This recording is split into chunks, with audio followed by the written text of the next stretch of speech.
Virginia Gov. Terry McAuliffe declared a state of emergency in Charlottesville, Virginia on Saturday as alt-right Nazis were met by hundreds of counter-protesters as the white supremacist group took to the streets to spread their message of hate and bigotry.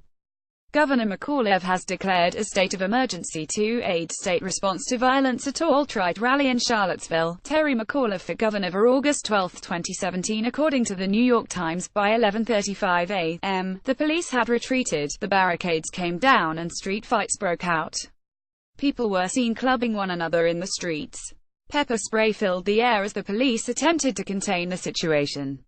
Footage from Charlottesville shows a chaotic and out-of-control scene warning some very strong language. Watch several injured as white nationalists, counter-protesters clash in Charlottesville at _Craig Stanley Pick. Twitter.com Lounge Press TV. Press TV August 12, 2017. The Virginia governor's declaration came just after he posted another tweet calling the violence in Charlottesville unacceptable and reminding demonstrators that free speech does not give them license to carry out violent acts.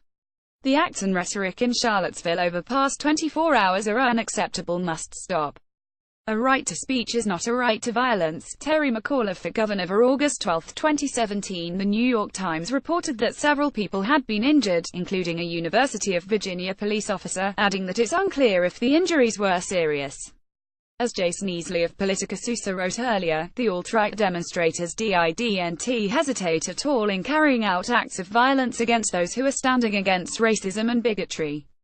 In fact, as the Times also noted, Saturday's rally was supposed to start at noon, but the scene at the park had grown chaotic by late morning, with white nationalists and neo-Nazis facing off with Black Lives Matter demonstrators and other counter-protesters.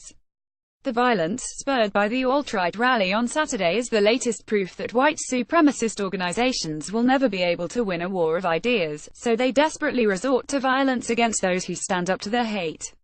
Meanwhile, the President of the United States remains silent as, at this hour, he is likely teeing off from one of the fairways at his golf course in Bedminster, New Jersey. Alt-right, Charlottesville protests, Donald Trump, Nazis, state of emergency, Virginia, white supremacists.